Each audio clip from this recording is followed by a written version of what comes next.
Good evening, friends. Today we'll have the analysis on the second mock paper. Now, this paper, if you look at the difficulty level of the paper, it was slightly more difficult than the first one.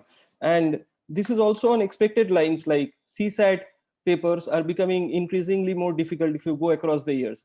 So this would be more a paper which you would be expecting this year if you consider the difficulty level of the paper. Now, what we will do in the analysis part, first we will see how many questions are of basically three levels of difficulty. How many are easy, how many are of medium difficulty level, and how many are difficult questions from all the three areas, like from your quant area, from logical reasoning, and as well as your verbal. And then we'll have a proper estimate of how much ideally a candidate is expected to score in this paper. And after that, we'll take some interesting questions from each of these areas. Okay, if you look at the quant area, there you had a total of 9 easy questions, 16 medium level questions, and 7 questions were difficult. Now, what do we mean basically by an easy question? An easy question is a question where the question is not lengthy. First point is it should not be lengthy, and second is you should not be taking more than 1 minute to solve this question. Mostly we'll find that they are basically questions which can be solved in sub 30 seconds. Medium level questions are questions which does not involve too many concepts. They are more direct, but maybe the time taken would be slightly on a higher side when you compare with those questions which are easy.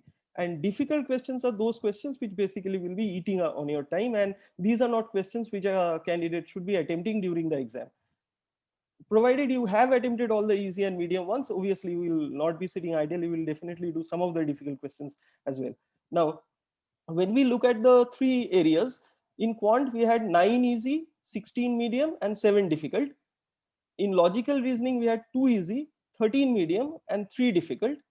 Whereas in verbal, which was slightly more difficult when you compare it with quant or the logical reasoning part, there was 6 easy, 12 medium, and 12 difficult. So overall what we had is 17 easy questions, 41 questions were of medium level of difficulty, and 22 questions were difficult. Now, let us say out of the 17 questions, a candidate attempts 15 of them, and with an accuracy, say, of 80%. Since they were easy, 80% accuracy will not be that difficult. So, you will be getting 12 correct and 3 wrong. Now, if for every wrong answer, since you are penalized by 1/3 of a mark, so from this you get 12 marks, and from 3 questions, if you, all 3 are wrong, 1 mark will be deducted. So your score here will be 11. Now, say in the among the medium level questions, you attempt 30 questions with an accuracy of 70%. So this gives you 21 correct and 9 wrong. 21 correct fetches you 21 marks, and 9 wrong, for every 3 wrong, 1 will be deducted, so -3. That gives you a score of 18. And let us consider like you skip all the questions, you don't make any attempts here, you don't attempt any question, any which were difficult. Now this gives you 11 and 18, that gives you 29. And since you have a 2.5 scaling in CSAT, so this gives us a score of 29 into 5 by 2, that is 145 by 2, or 72.5, which is definitely more than what you are expected to score to clear the cutoff. Now, this is not on a higher side which we are talking about. This is more of something which an average candidate, provided the candidate is good in all the 3 areas. Means what we mean is we are thinking of someone who is not bad in any of the 3 areas, be it quant, be it logical reasoning, or be it verbal. We are not talking about people who are exceptionally skillful in one of the areas. We are talking of more of an average person. Now, so I don't think that this paper would be that difficult when you consider clearing the cutoff. Obviously, if you are aiming for a very high score here, that may be a little challenging. Now, let us now take some interesting questions from the 3 areas and let us discuss them. Let us first start with the quant section. Now, this is a question which is from time and work. Now the question goes on: A is thrice as efficient as B, while C is twice as efficient as B. If A and B together can do a certain job in 20 days, how long will C alone take to do it?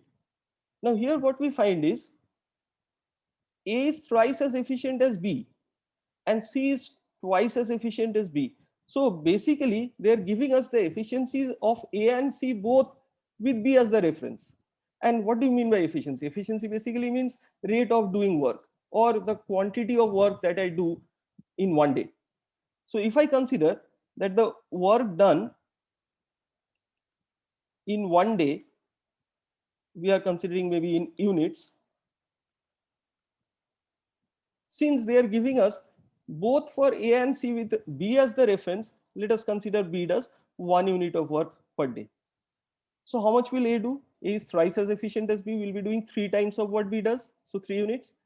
And C is twice as efficient as B, so C must be doing 2 times of what B does per day, that is 2 units. Now they are giving us information about A and B together can do the job in 20 days. So in one day A and B together will be doing how much? A does 3 units and B does 1 unit, so that gives us 4 units. Now if A and B together in one day they do 4 units, whereas C does exactly half of that, that is 2 units. So if A and B together they do the job in 20 days, C, who is working at half that rate, will be taking double the time, 40 days.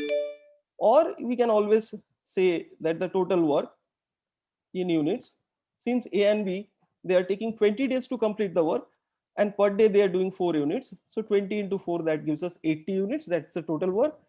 And C, who is doing 2 units every day, time taken by C will be 80 divided by 2, which gives us 40 days. Now this was a question which definitely should have been attempted, and had you attempted it, obviously you would have got it correct. Okay, but since it involves work done in terms of efficiency and not in terms of days, so we thought like it makes sense to discuss this. Now let us move on to the next question. Now this question is from time and distance. So the topic is time and distance. Let us see what the question says. Train P leaves Kolkata at 8 a.m. and reaches Patna at 3 p.m.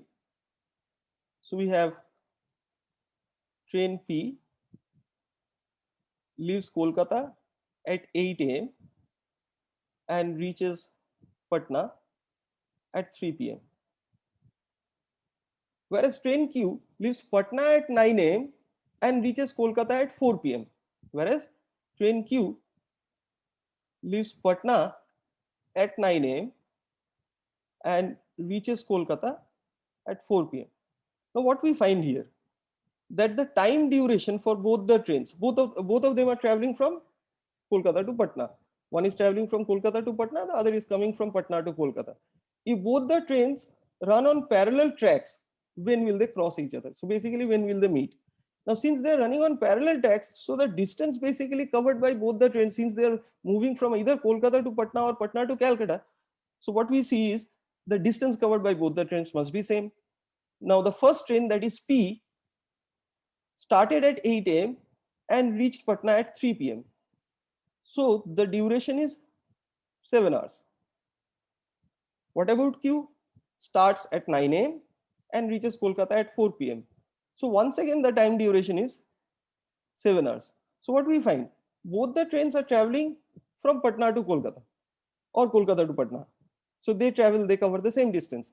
And the time taken by both the trains, that's also same.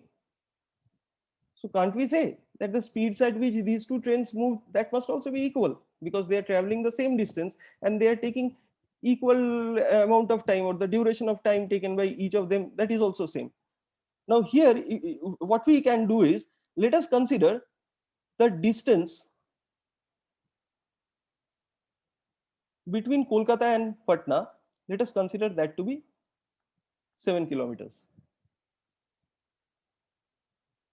Now what will be the speeds of these two trains?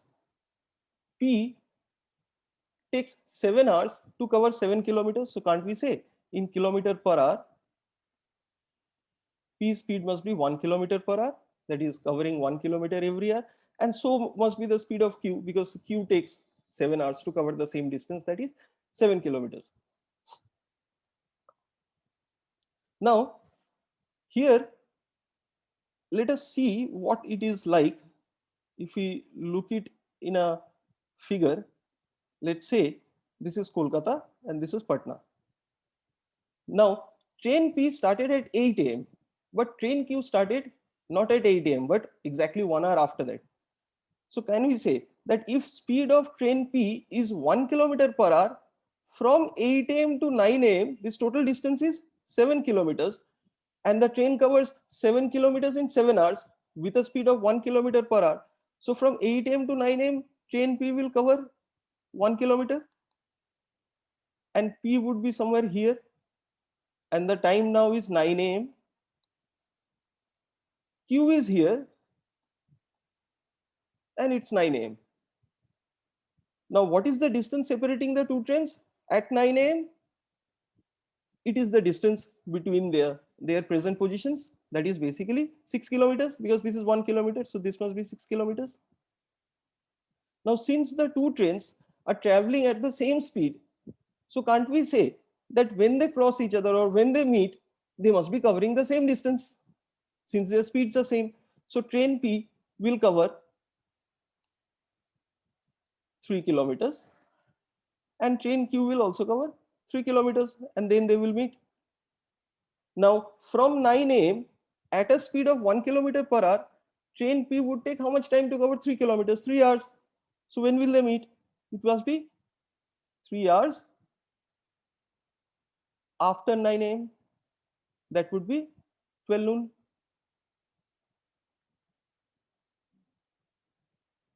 Now this question, if you don't take a number here, the main idea here is basically we noted down the information here, but this is the step which simplifies the question and it becomes really easy.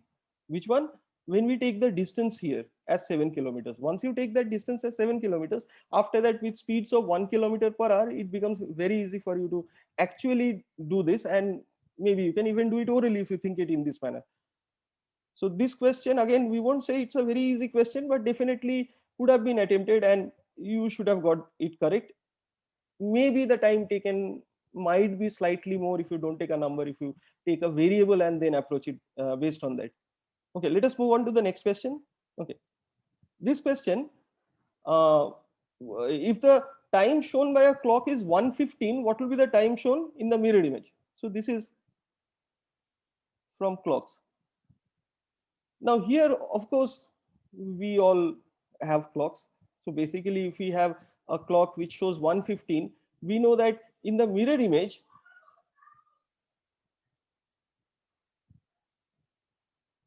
say this is the actual and this is the image. Now, if it shows 1:15, we know that in the mirrored image, it would be what? The minute hand's image will be pointing towards 9 rather than pointing towards 3. And 1:15, the R and would be somewhere here. And if you take the image there, we can say that it would be somewhere here. Now, like this, if you actually look at it from a diagram perspective, you draw a clock and then try figuring out, of course, you can solve this question. But maybe the time taken will be slightly more than what you would take if you actually observe this particular aspect in any question where you are asked like, this is the time shown by a clock and what is the time shown in the mirror image. The concept is, in every question of this type, remember that the sum of the two times, I basically mean that the time shown by the clock and the time shown in the image, the sum must be 12 hours. So if one of them shows 1:15, the other must show how much? 12 minus 1:15, that is 10:45. So this particular aspect, if you remember, this might be a question which you can solve in maybe you don't even take 15 seconds even. Okay, let us move on to the next question. In a 200-meter race, so it is a question involving a race. In a 200-meter race between A, B and C, A beats B by 20 meters or 4 seconds, whereas B beats C by 40 meters in the same race. So it's a race which involves 3 persons A, B and C. A beats B by 20 meters or by 4 seconds, whereas B beats C by 40 meters in that same race, that is a 200-meter race. What we need to find is in how much time did C complete the race. So if this is the racing track, when A reaches the finish line, since A beats B by 20 meters, we can say that B would be exactly 20 meters behind A. And A also beats B by 4 seconds. Means when A finished the race, exactly 4 seconds after that B will be finishing the race. And we know that when A finished the race, A is at the finish line and B is at this point. To reach the finish line, B needs to cover this 20 meters. And they are telling us that A is beating B by 4 seconds. So what we can conclude is that B covers this 20 meters in 4 seconds, or speed of B must be 5 meters per second, or every second B covers 5 meters, in 4 seconds B covers 20 meters. Now, here it is also given that B beats C by 40 meters. So when B reaches the finish line, C must be 40 meters behind B. Or if you look at the distance covered by B and C, in the time B covers 200 meters, because B beats C, B reaches the finish line, he must have covered 200 meters. He is beating C by 40 meters. So C must be covering 160 meters. And we already know that B's speed is 5 meters per second. So in the time B covers 200 meters, what will be the time? Every second B is covering 5 meters. So time taken by B will be 200 by 5, which is 40 seconds. So in 40 seconds, C covers 160 meters. We need to find in how much time will C cover 200 meters. So every second, C must be covering 160 by 40, or speed of C is what? In 40 seconds, C covers 160 meters.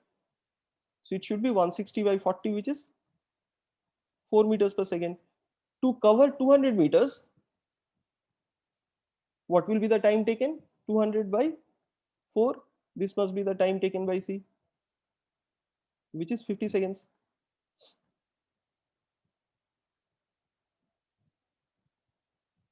Right? Now you don't need to find the speed of B, speed of C separately. What we can actually do is, we already know that A beats B by 20 meters or 4 seconds. So we know that speed of B is 5 meters per second. Now, once we know speed of B is 5 meters per second, after that, since B is beating C by 40 meters, so B is at the finish line. That is, B has covered 200 meters and C has covered 160 meters. And since B speed is 5 meters per second, he must have taken 40 seconds. So we can use the unitary approach here, that C covers 160 meters in 40 seconds. So in 40 seconds, C covers 160 meters. In 1 second, C must be covering 160 by 40, 4 meters. In how many seconds will C cover 200 meters? 50 into 4. That is 50 seconds. So we could have answered it in that approach. The question is, since it is involving 3 persons and then they are giving us this statement that A beats B by 20 meters or 4 seconds. So this is a question which is directly taken from a CSAT question. So we thought like it makes sense to actually discuss this question. Now let us move on to the next one. Now this question is from average and mixtures. An alloy is prepared by mixing three metals P, Q and R in the ratio 2:3:5 by volume. So an alloy is prepared by mixing three metals P, Q and R, and in the ratio is 2:3:5 by volume.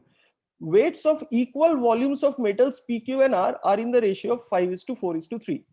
So if you take the same volume of P, same volume of Q and same volume of R, their weights will be in the ratio of 5:4:3. What will be the weight of metal Q in 111 kg of the alloy? So if you take 111 kg of the alloy, which will be a mixture of these three metals, they are asking us how much will be the weight of metal Q among those in those 111 kg. Now, weight of one unit or weight of unit volume, you can say,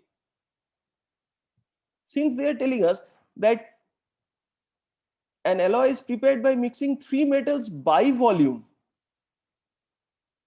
and weights of equal volumes. So one unit weight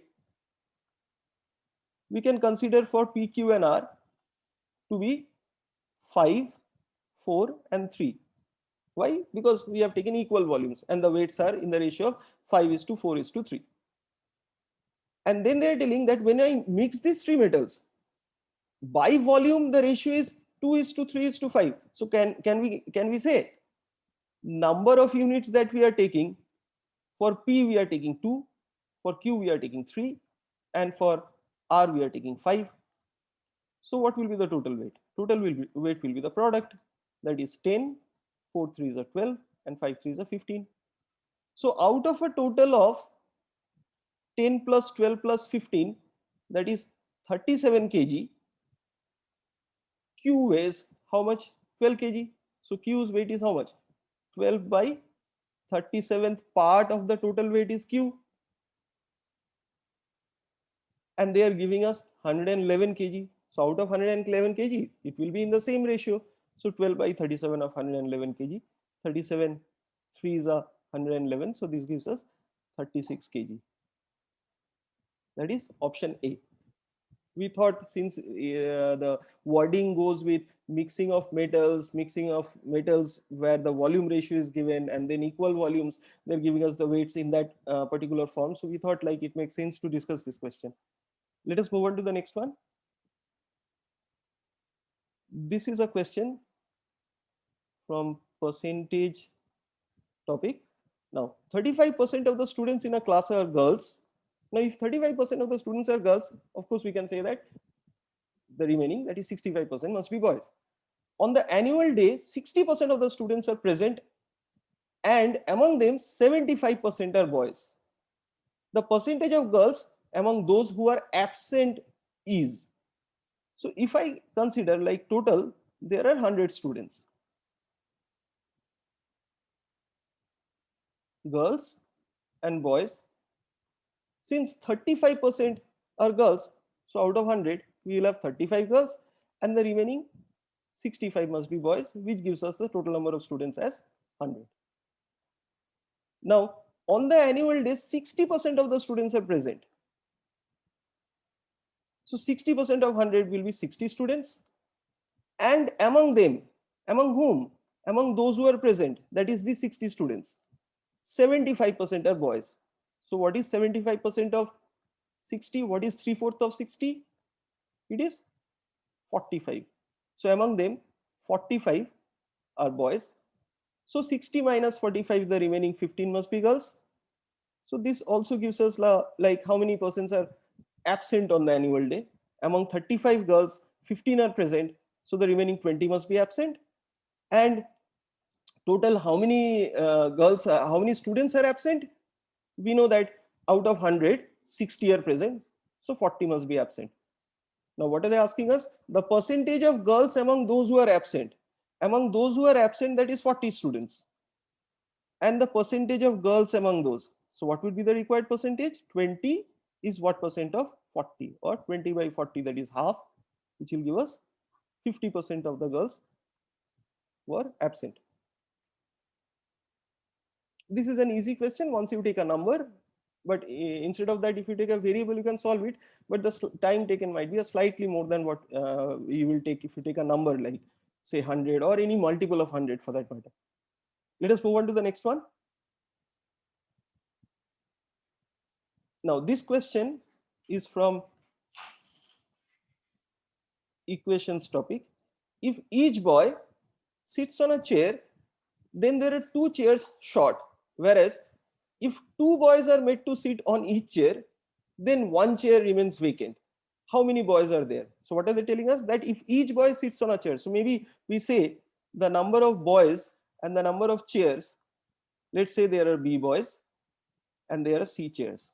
Now if each boy sits on a chair, then there are two chairs short, means the number of boys must be two more than the number of chairs. That's why two boys are not getting any chairs. There are two chairs short. So basically C plus 2 must be the number of boys. This is our first equation. Whereas if two boys are made to sit on each chair, so if two boys are made to sit on each chair, how many chairs will we need? If there are 10 boys, we will need half of that, five chairs. If there are two boys, we will need half of two, that is one chair. If there are four boys and two boys are made to sit on a chair, we will take half of four, that is two chairs. So if two boys are made to sit on a chair, then the number of chairs that we need will be B by 2. And they are telling us in that scenario, one chair remains vacant. So now we can see that number of chairs that we have, which is C, that is one more than B by 2, because if two boys sit on one chair, B by 2 chairs will be occupied by them, and there will be one more chair which is vacant, and the total gives us the total number of chairs. Now here we can see that C plus 2, this is our second equation, and this is the first equation. You can easily solve this and say what will be the answer. C from here is basically B minus 2, so we can say B minus 2 is equal to B by 2 plus 1. Solving we get B minus B by 2 is B by 2, which is 3, which imply B must be 6. How many boys are there? There must be 6 boys. Let us move to the next one. Now, this also is an age-related question, which comes in the topic of equations. Now, A said to B, when I was 1/4 as old as you are today, you were twice as old as I was then. So here you need to be a little patient about exactly what they mean. So let us read it once again. A is telling B, when I was 1/4 as old as you are today, means in the past, when I was. When I was 1/4 as old as you are today. So whatever is the age of B today, A is talking that in the past, when his age was what? 1/4 of this present age of B. You were twice as old as I was then. And what is A telling? That in that time, that is in the past, B was how much? B was twice as old as A was then. So basically what we have is some time in the past and some time in the present, and there are two characters A and B. In any age related question, always remember that there is only one concept. The concept is the difference between the age of two persons that do not change with time. Okay, the difference between the age of two persons, if it is 2 years today, after 10 years also it will be 2 years. Before 5 years also it was 2 years. So now let us say, since A is telling when I was 1/4 as old as you are today. So if I say present age of B is say 4x, or you may even take it as 4. Now what is A telling? When I was, that is in the past, when he was 1/4 as old as B is today, that is 1/4 of 4x, which is x. So he is telling when I was 1/4 as old as you are today, when I was x. You were, means at that time in the past, B was how much? Twice as old as A was then. A at that point of time was x years old, and B was what? Twice as old as A was.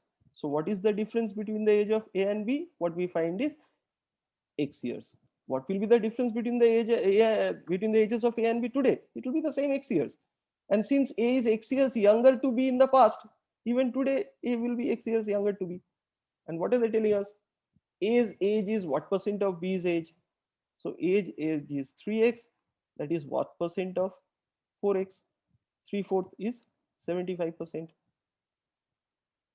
So although the wording is a little confusing, like since it is given in the first person, but if you actually put it down on paper, the question doesn't seem to be very difficult. Now, these are called alphanumeric puzzles. This will come in the topic of numbers. Alphanumeric puzzles means they use alphabet which basically represent numerical values. Now, ABC are distinct single digit whole numbers. So from 0 to 9, distinct single digit whole numbers such that ABC plus ABC plus ABC will be giving us what? C, C, C. This is the question. And what are they asking us? What is the value of A plus B plus C? So what do we see? When we add them, we start from the right hand side. C plus C plus C, that is 3C. And 3C gives us C as the last digit. So 3C ends in C. Now, if you take the values from 0 to 9, 3 into 1, that is 3, it's not 1. 3 into 2 is not 2, does not end in 2. 3 into 2 is 6. So it is only when 3 into 0 that ends in same digit, that is 0. And 3 into 5 that also ends in the same digit, that is 5. So these are the only two possibilities. Now, when we add ABC, ABC, ABC 3 times, if you say C is 0, then we get 0 as the answer, which is not possible. So C must be what? C must be 5. And if C is 5, what is CCC? That is 555. So 555. And so 3 times this 3-digit number gives us 555. So what will this 3-digit number be? 555 by 3, that is 185. So what is A plus B plus C? Is 1 plus 8 plus 5, which is 14. So this must be your answer. The question is really easy if you actually identify this particular aspect, that the units digit when you add C plus C plus D, that is 3 times C should end in C. And so there are only two possibilities, 0 or 5. 0 can be ruled out. And once you locate or once you get this value of C as 5, after that it's really easy. Let's move on to the next one. Okay, this question is from permutation combination.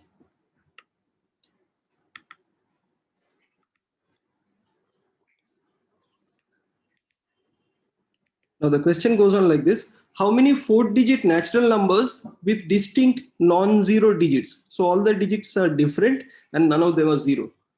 How many 4-digit natural numbers with distinct non-zero digits are there such that the units digit, the tens digit, the hundreds digit and the thousand digit are in descending order? So if I denote one number like this, say A, B, C, D, it's a 4-digit number. Let us say like A, B, C, and D, they represent basically distinct single-digit numbers. Then what are they telling us? That the units, the tens, the hundreds, and the thousands are in descending order. That is, A is less than B, which in turn is less than C, which in turn is less than D. So this is what the question basically means. Now, how many such 4-digit numbers are there? Now what we can do here is basically we need to select 4 digits from how many digits are there? They are telling us that none of the digits are 0. So we have 9 digits with us. For selection we have 9 digits. What are those 9 digits? 1 to 9. 1, 2, 3, 4, 5, 6, 7, 8 and 9. And from these 9 digits, it's a 4-digit number. So we need to select how many digits? We need to select 4 digits from these 9 digits. Now, once we make a selection of 4 digits, in how many ways can we select 4 digits from 9? That is given by 9C4. So many ways. Now, once we have selected 4 digits, say the digits which are selected are 2, 3, 7, and 8. Now, in how many ways can they be arranged such that this condition is satisfied? We don't violate this condition that A is less than B is less than C is less than D. We have to put them as 2, 3, 7, 8. Can we get any other arrangements possible? No. This is the only possibility, that the 4 distinct digits that we have, they have to be put in ascending order. If you take from the thousands place to the units place, it has to be an ascending order. Or can we now say that for every selection of 4 digits, or for that matter any selection of 4 digits, there will be only one way, because we don't need to arrange them. Whatever 4 digits we have selected, there will be only one number where the digits are in this order. Or how many such 4 digit numbers will be there? As many selections, that is 9C4 numbers will be there. And what is 9C4? 9C4 is 9 into 8 into 7 into 6 by 4 factorial, or 4 into 3 into 2 into 1. 4 into 2, that gives us 8, and 3 2s are 6. 9 7s are 63, into 2 is 126. So your answer is option B. Let us move to the next area, that is logical reasoning. We will take some questions in logical reasoning. We'll take those questions which are basically set questions, where maybe some of you did not attempt it, or maybe you chose not to attempt, or you got it wrong. So we have taken 2 such set questions. The first question is goes on in this manner. The following table gives the partial information about 120 students. Each student plays either football or hockey. So basically we have information about how many students? About 120 students. And each student plays either football or hockey. What does that mean? That every student plays at least one of the 2 games, football or hockey. And none of the students actually do not play any of these 2 games, because every student either plays hockey or football or both the games. But we don't have anyone who does not play football or even hockey. Now, let us look at this table. The number of boys playing football is 50, whereas they are telling us that 80 students play football. So how many girls play football? The remaining, that is 30. So we can say that boys, girls, and total for football, 50 boys play football. Total we have 80 students playing football. So 80 minus 50, 30 must be playing, 30 girls must be playing football. In the hockey column, we have 30 boys playing hockey. We don't have information about how many girls play hockey, or total how many students play hockey. In both, we have 15 students play both the games. We don't have information about how many boys play both the games or how many girls play both the games. And when we look at the total number of students, total we have 120 students, and out of those 120 students, 50 are girls. So we can definitely say that 120 minus 50, the remaining 70 must be boys. Now here we need to basically find information about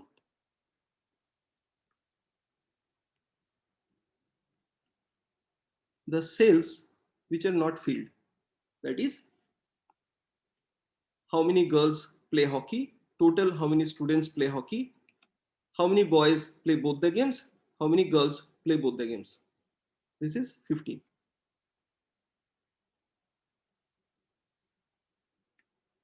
Now let us look at the total scenario. If we use a Venn diagram to represent the information given here, total we have 120 students. Football is played by 80. And hockey, we don't have information how many students play hockey. But we know that 15 students play both football and hockey. Now out of 80 students, if 15 play both the games, so 80 minus 15, that is 65 students, they must be playing only football, because 65 plus 15 gives us 80, or 80 minus 15 is 65. Since there are 120 students, and those who do not play any of these 3 games, that is 0, because they have given us explicitly that each boy plays either football or hockey. So we don't have anyone who does not play any of the 2 games. This means what? 120 minus 65 minus 15, or 120 minus 80, the remaining number of students, that must be, they must be playing hockey. So total we have 55 students playing hockey. Now So we know that how many students play hockey? 55 students play hockey. And out of those 55 students, if 30 of them are boys, we know that the remaining 25, they must be girls. Now, let us look at the Venn diagram. Let us again represent the information given for boys using a Venn diagram. So total, how many boys are there? Total, we have 70 boys. Football, and this is hockey. How many boys play football? 50 boys play football. How many boys play hockey? 30 boys play hockey. And how many boys do not play any of these games? None of them. All of them play at least one of these two games. Now, what we don't have here, the information that is missing, is the number of boys who are playing both the games. So let us suppose there are X boys who play both the games, that is both football and hockey. So how many boys play only football? We can say that 50 minus X, or if I take out X from 50, the remaining number of boys, they must be playing only football. And if you add 50 minus X plus X, that gives you 50. And we know that the region which is represented by boys playing football, that circle, is giving us 50. Similarly, how many boys play only hockey? 30 minus X. So X less than 30, they play only hockey. And we know that when we add these three values, we should get 70 because total 70 boys are there. So what do we have? 50 minus X plus X plus 30 minus X. This gives us 70. 50 plus 30, that is 80. Minus X plus X cancels. So 80 minus X is 70, implying X is equal to 10. So what we now know, that for boys, 10 boys play both the games. And if we draw this Venn diagram once again, 10 boys play both the games. 50 minus 10, 40 boys play only football. 30 minus 10, 20 boys play only hockey. And number of boys who play none of the games, that is 0.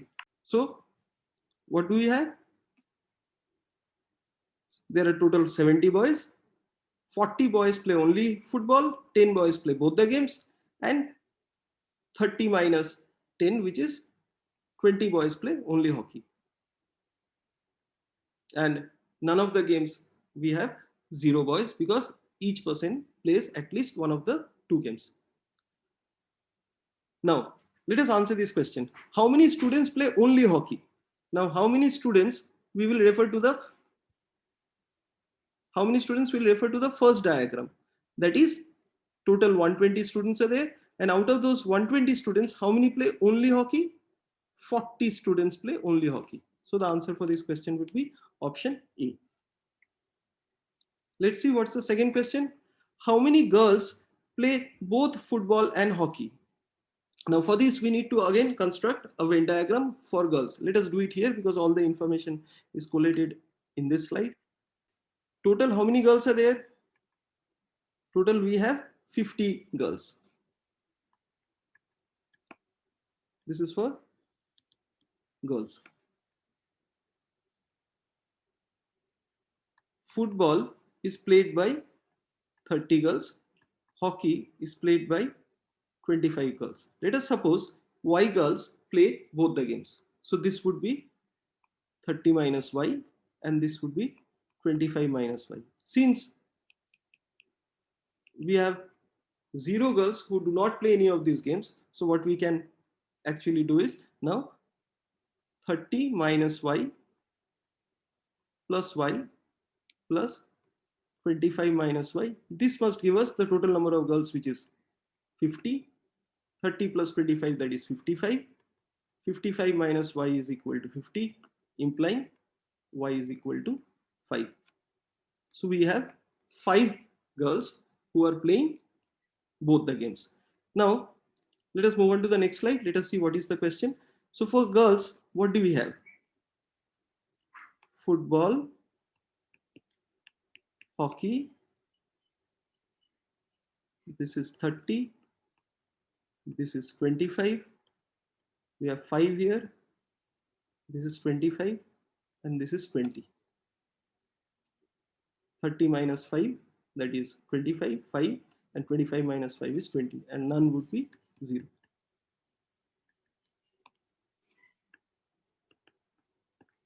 Now, how many girls play both football and hockey? We already have that information. How many girls play both football and hockey? 5 girls play both football and hockey. Let us move on to the next slide. How many boys play only football? How many boys play only football? So let us go back to the slide where we had the Venn diagram for boys. This one. How many boys play only football? 40 boys play only football. So 40 boys play only football. Now the Venn diagram, basically this involves actually 3 Venn diagrams. One would be for the total number of students, that is 120 students. One would be for the boys and one would be for the girls. Okay, let us move on to the next set. This is a set on comparisons. Now the question goes on. 6 persons A, B, C, D, E and F are comparing their heights and qualification. Further, it is known that then they are giving us 6 statements, and in every statement they're giving us some information about their heights and about the qualifications. So let us say height wise and qualification wise,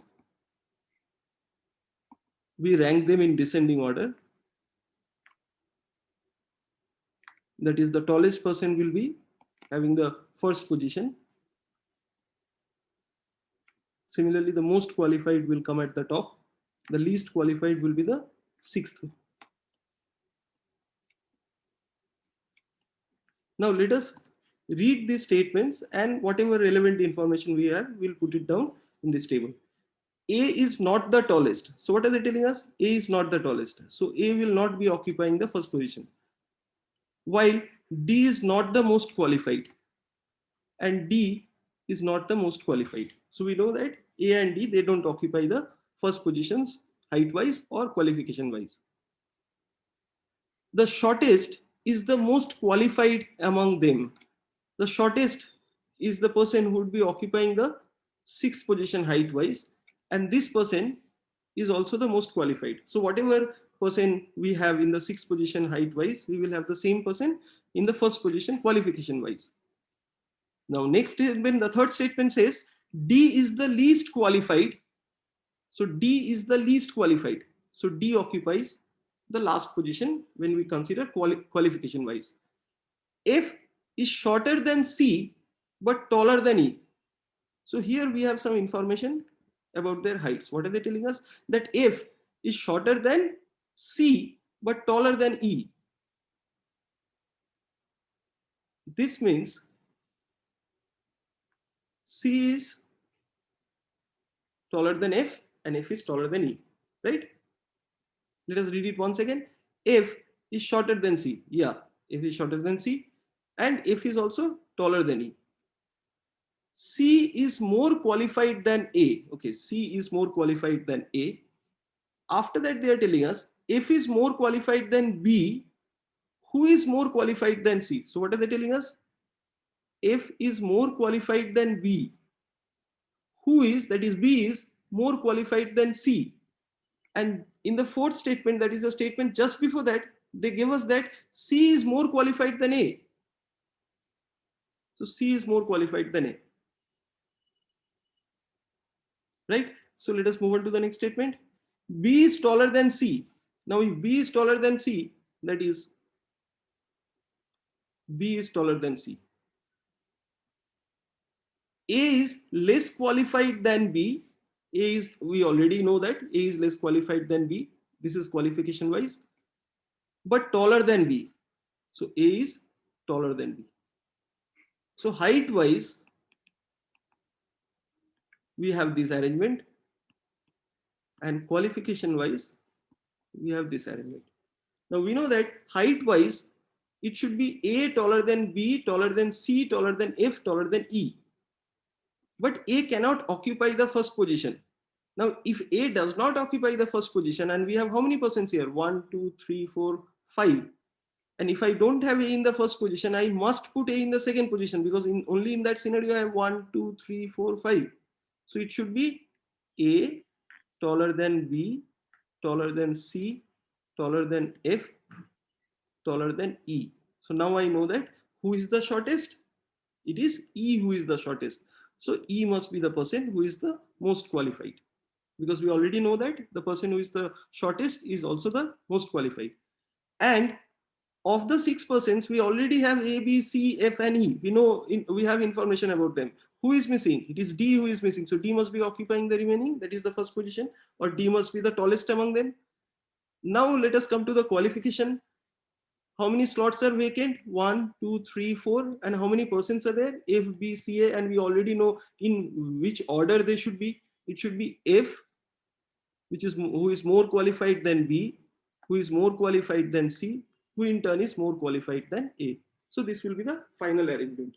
Now, once we have this in place, once we have this table in place, after that answering the questions would be very easy.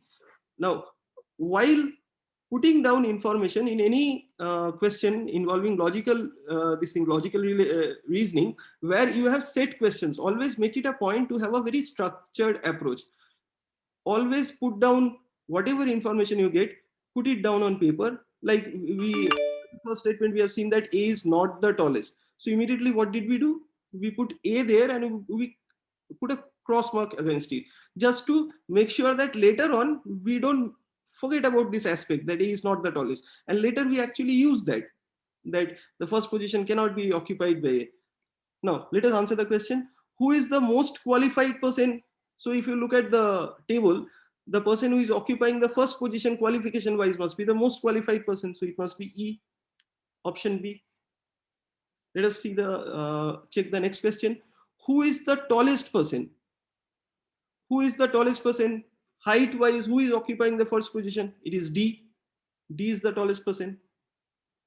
So option A. How many persons are shorter than C?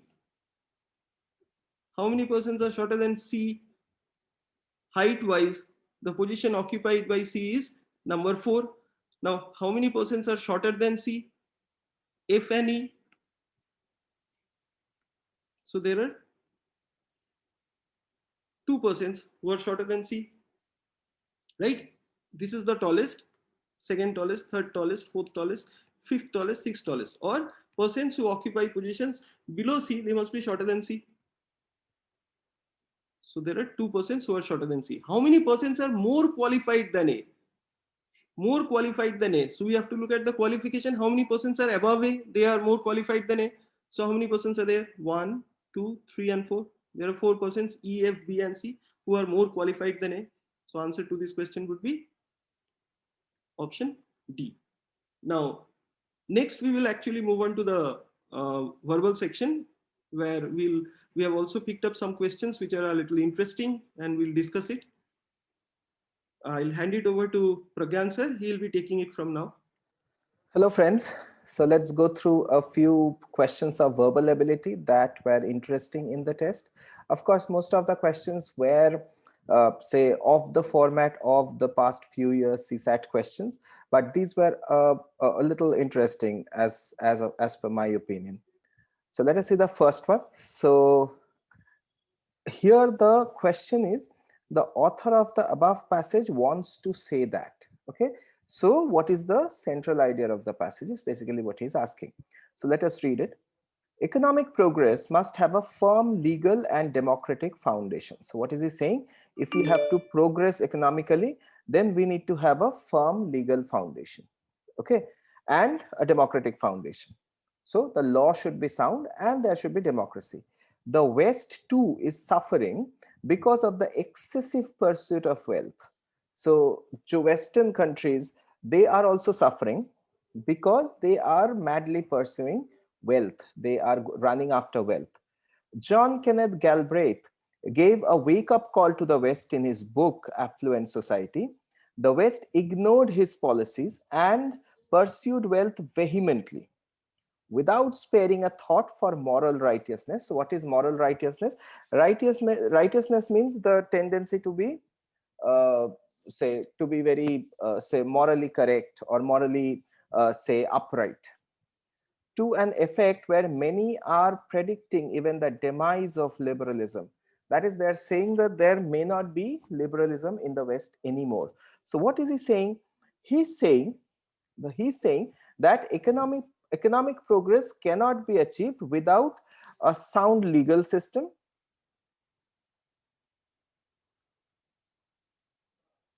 and democracy.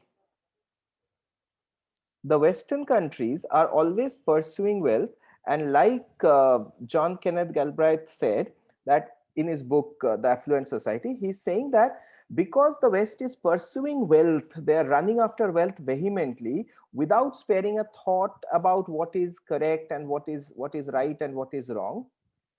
Many people are saying that liberalism in the West will go away. What is liberalism? Liberalism is they don't interfere in the businesses, in the human rights and all, so that will also disappear is what they're saying. Okay, so what does the author want to say here? The author wants to say that without moral righteousness, a good legal system and democracy, economic development or pursuit of money doesn't make any sense. That is what he's saying. So now let us read the options. The West never spared a thought for what is right and what is wrong in its vehement pursuit of wealth. This is correct, but this word is important. I don't think never is a word that you can use here because he's talking about now. Okay, so this is one thing which keeps this in question. Let us see the second one. The West could not achieve monetary affluence in tandem with moral affluence. So this is correct. Moral affluence means what? Morally you're rich or not. Okay, that they could not achieve. They ran only after monetary affluence, that is, money wise you are rich or not. So this is the main idea of the passage. So B most likely is your answer. So let us see the other options and eliminate them, so that you're sure of B.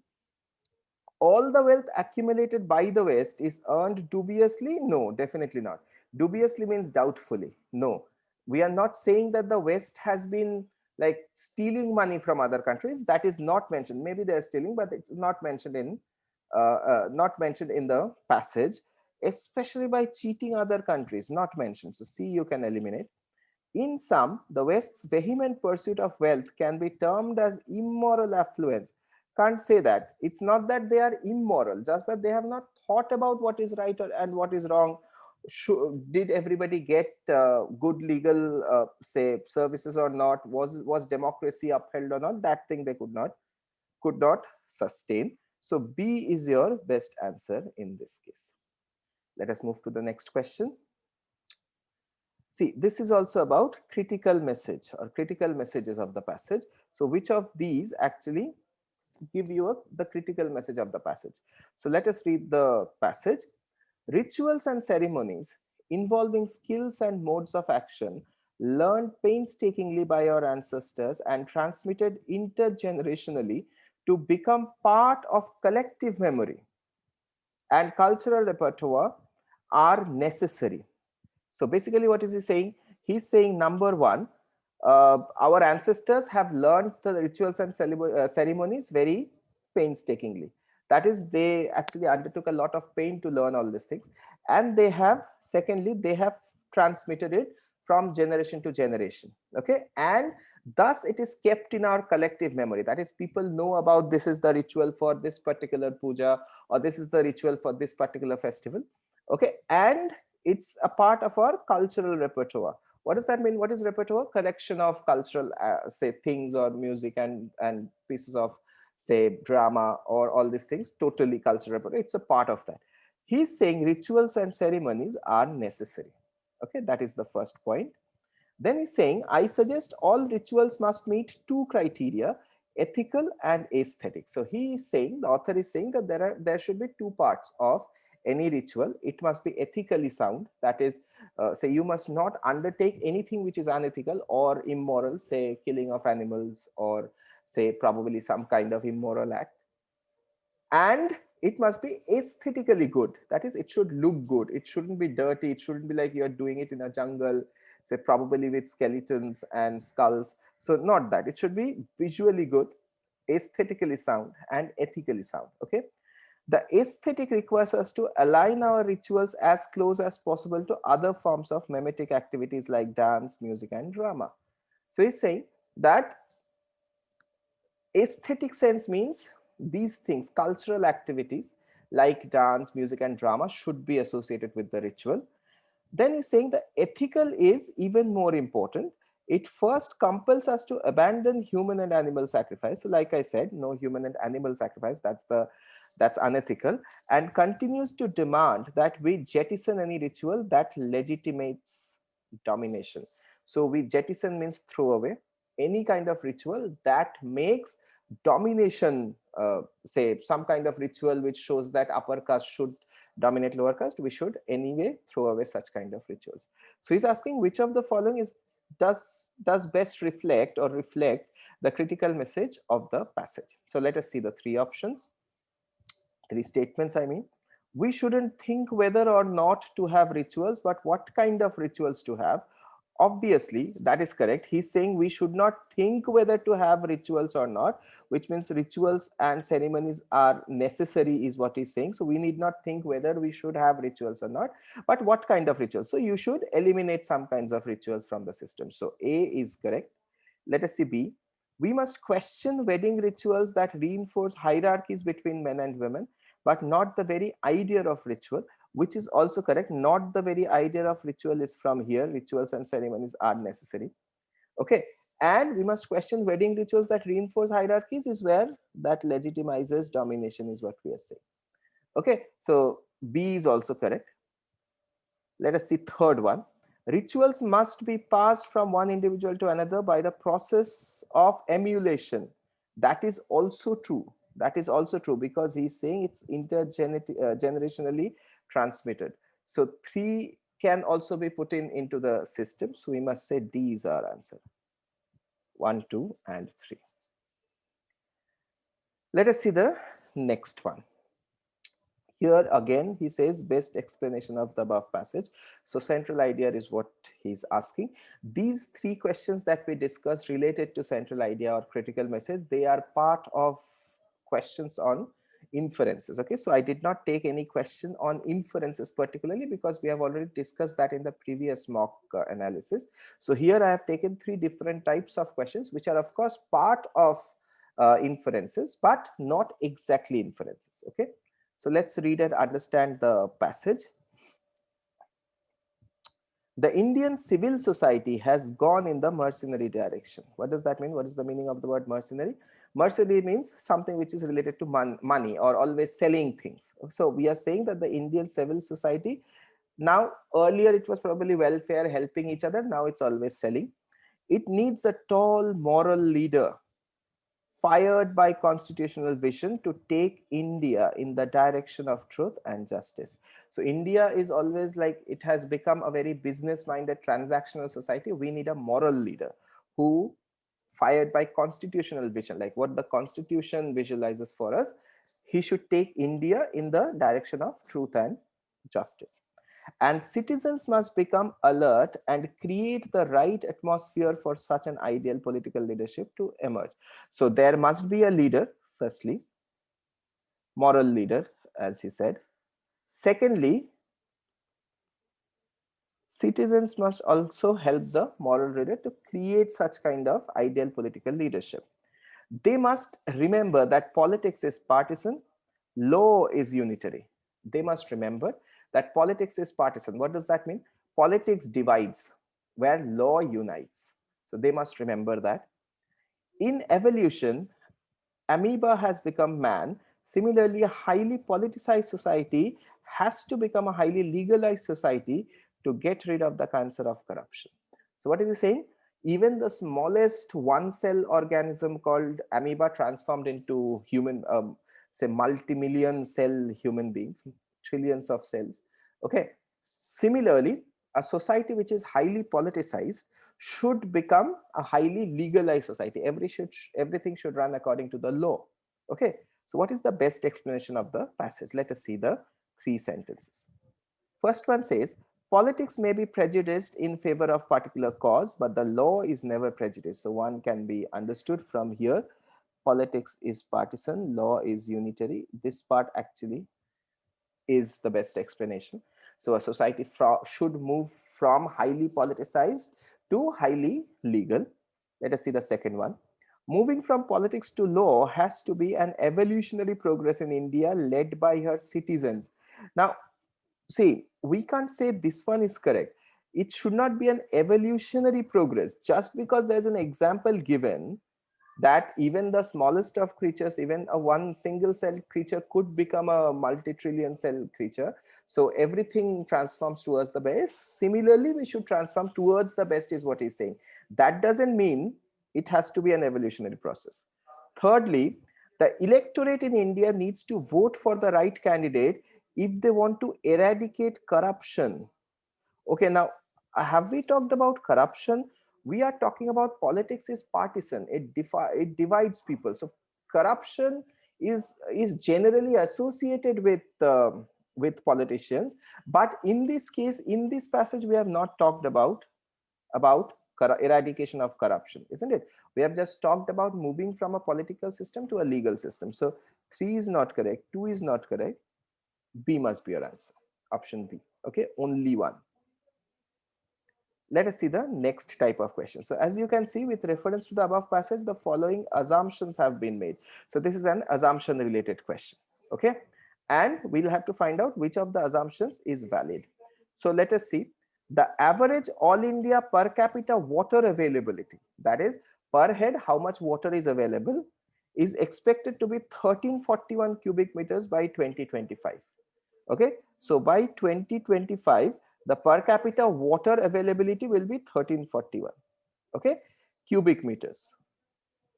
Now he's saying and touch a low of 1000 cubic meters by 2050. So by 2050 this is going to become 1000 cubic meters, okay, 1000 cubic meters. Now 820 million Indians living in 12 river basins will have a per capita water availability lower than 1000 cubic meters by then. So by 2050, 820 million Indians will have lower than 1000 cubic meter water, okay, available. So by 2050, India will officially be water scarce country. So since 820 million Indians will have less than 1000 cubic meter, therefore India will be officially water scarce. What does that mean? That means 1000 cubic meter is the threshold below which we can say a place or a country is water scarce. So that is something which has been assumed. So let us see the options now and see which one is correct. Rivers are expected to dry out by 2050, causing India's water demand to exceed supply. Is this an assumption? No, this probably is an inference drawn. Maybe this will happen in 2050. Assumption is something based on which this conclusion has been drawn. Okay. So what is the assumption here? That 1000 cubic meters means official, that must be the threshold of what we call water scarce. The official threshold of water scarcity is 1000 cubic meters per person. So 2 is your answer definitely. Okay. Now let us see 3. India is not taking any steps to resolve the problem. We can't say India is not taking any steps. Nothing has been mentioned about the steps taken by India. I'm sure India is taking quite a few steps. We can't say anything about whether India is taking any steps or not. So 3 is incorrect, 1 is incorrect. Only 2 is your answer, option D here. So this is also an assumption. Which of the following is an assumption behind the question in the last sentence? So which one is an assumption among these? Let us see. Events in the past few days have once again triggered the debate on whether India should continue to allow investment flows from China, while asking its citizens to aim for self-reliance and minimize dependence on goods from across the border. So what is he saying? India is continuing to allow investments to come from China. Okay, but it's telling its citizens that you don't buy things from China, you become self-dependent, you buy things from India, but it's taking investment from China. Okay, certainly this is a smart political argument considering China has invested 4 billion in Indian startups in the past 5 years, mainly in trade of low technology products like buttons, laces, and crockery. So he's saying that this might be a smart political move because China has invested a lot of money in the past 5 years, but in trade of low technology products, okay, not in the trade of high technology products. However, does the economics of these arguments hold water? So the question that the author is putting to the readers is it a very good economic thing for India that China has invested $4 billion in the past 5 years on low trade technology? So he's saying which of the following assumptions behind the question is the last in the last sentence, which of the following is the assumption? Okay, so this is the question in the last sentence. He's asking which of the following is an assumption behind that question. Let us see the options. The trade of low technology products is not the same as long-term foreign investments in high-risk new age technology-driven products. So one definitely is an argument because he's saying, however, does the economics of this argument hold water?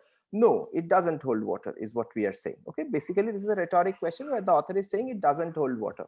So the author is assuming that low trade technology product investment is not as good as high risk new age technology driven products investment. So one is definitely an assumption. Let us see two. It is not economically prudent for a country to fulfill all its capital requirements or compromise on innovation due to lack of thereof. Thereof means that thing. So innovation. So he's saying it's not economically prudent to fulfill all its capital requirements or compromise on innovation. Okay, which may not be the assumption that we are taking. This is a suggestion that the author is probably we can give based on the paragraph that okay, no, it's not economically viable to say compromise on innovation. This is a suggestion, not an assumption. Let us see the third one. The impact of unchecked trade volumes cannot be compared with rule-based FDI inflow norms in India. So three definitely is your assumption because that is what the question is, that does this thing hold water? No, it doesn't hold water. Why? Because unchecked trade volumes of low technology products cannot be compared with rule-based FDI inflows of high technology products. So this is something which is an assumption. So one is assumption, three is assumption. Option C is your answer. Okay, I hope this is clear. Now let's go to the next question. So this is a decision making question. Decision making questions used to come in CSAT in 2011, 12, 13. Then they have stopped giving it. But let us see one decision making question so that you have some idea of what we are talking about. So this is a kind of a case study. So let's read it and then let's answer this question. You are the head of the bus drivers union of the State Road Transport Corporation. One of the union members ran over a pedestrian, injuring him heavily.